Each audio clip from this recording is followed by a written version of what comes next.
فرماتے صحابہ نہ بات کر رہے تھے، اور بات یہ کر رہے تھے کہ یار لوگوں کو گناہوں سے کیسے روکا جائے، لوگوں کو گناہوں سے گفتگو صحابہ یہ کر رہے تھے۔ عبداللہ ابن عمر کہتے ہیں بیٹھے تھے اور یہ گفتگو کر رہے تھے کہ گناہوں سے پلاننگ جی ہوتی تھی، ان کی جو محفلیں ہوتی تھی نا بیٹھ کے، وہ خوش گپیاں نہیں ہوتی تھی، بلکہ وہ تبلیغ کی جد و جہد کی، لوگوں کو برائی سے منع کرنے کے لیے بیٹھتے تھے، اس پر منصوبہ بندی کرتے تھے، پلان کرتے تھے، آگے ترتیب دیتے تھے۔ گفتگو ہو رہی تھی تو اب آپس میں بات ہونے لگی کہ کون سا گناہ زیادہ برا ہے جس پر سب سے پہلے کام کیا جائے۔ تو دور ایک صحابی بیٹھے تھے، ان کا نام تھا عبداللہ ابن عمر، ایک عبداللہ بن عمر ہے اور ایک عبداللہ ابن عمر ہے۔ حضرت عبداللہ ابن عمر دور بیٹھے تھے، بڑے سمجھدار سیانے باریک بین آدمی تھے۔ تو حضرت عمر فاروق اپنے بیٹے سے کہنے لگے جا عبداللہ ابن عمر سے پوچھ کے آ کہ سب سے سخت گناہ کون سا ہے۔ توجہ ہے میرے بھائیوں، ادھر دیکھیے گا میری جانب، پوچھ کے آ کہ سخت گناہ کون سا ہے۔ عبداللہ بن عمر رضی اللہ تعالیٰ عنہ کی خدمت میں جب عبداللہ ابن عمر گئے تو جا کے کہنے لگے کہ صحابہ پوچھتے ہیں کہ آپ نے زیادہ وقت گزارا ہے نبی رحمت صلی اللہ علیہ وسلم کے پاس، تو بتلائیے برا گناہ کون سا ہے،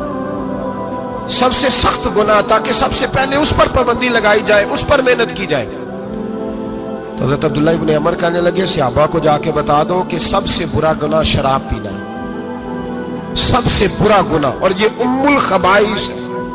برائیوں کی جڑ ہے، گناہوں کی ماں ہے، یہ بنیاد ہے، باقی گناہ اسی سے شروع ہوتے ہیں۔ کہتے ہیں میں نے آ کے بتایا تو حضرت ابو بکر صدیق رضی اللہ تعالیٰ عنہ سیدنا فاروق اعظم کہنے لگے خود جاتے ہیں، ان کے پاس خود جاتے ہیں، چونکہ ہم نے بات سننی ہے ہم خود جاتے ہیں اور ان سے جا کر کے سوال کرتے ہیں کہ اگر آپ کو اس تفصیل کا پتہ ہے نا تو اس کے پیچھے بھی کوئی تفصیل ہوگی جو میرے نبی پاک نے بیان کی ہوگی صلی اللہ تعالی علیہ وسلم، اس تفصیل کا بھی آپ کو پتہ ہوگا جو نبی پاک نے بیان کی ہوگی، اس بات کے پیچھے جو بیک گراؤنڈ ہے، جو پس منظر ہے۔ فرماتے ہیں کہ ہم اٹھے، عبداللہ ابن عمر کے پاس گئے، ان سے جا کے پوچھا کہ جناب آپ نے یہ تو فرمایا ہے شراب ام الخبائث ہے، تو اس کے پیچھے پس منظر کیا ہے؟ تو عبداللہ ابن عمر کہنے لگے یہ میں نے اپنے پاس سے نہیں کہا، یہ میں نے نبی پاک سے سنا ہوا ہے۔ حضور سید عالم صلی اللہ علیہ وسلم بیٹھے تھے تو حضور نے فرمایا شراب یہ نشہ، یہ برائیوں کی ماں ہے۔ اور پھر حضور نے ایک مثال بیان فرمائی، نبی رحمت علیہ السلام نے فرمایا بنی اسرائیل کا ایک واقعہ ہے، ایک خوبصورت جوان تھا، ایک عورت کا دل آ گیا اس پر۔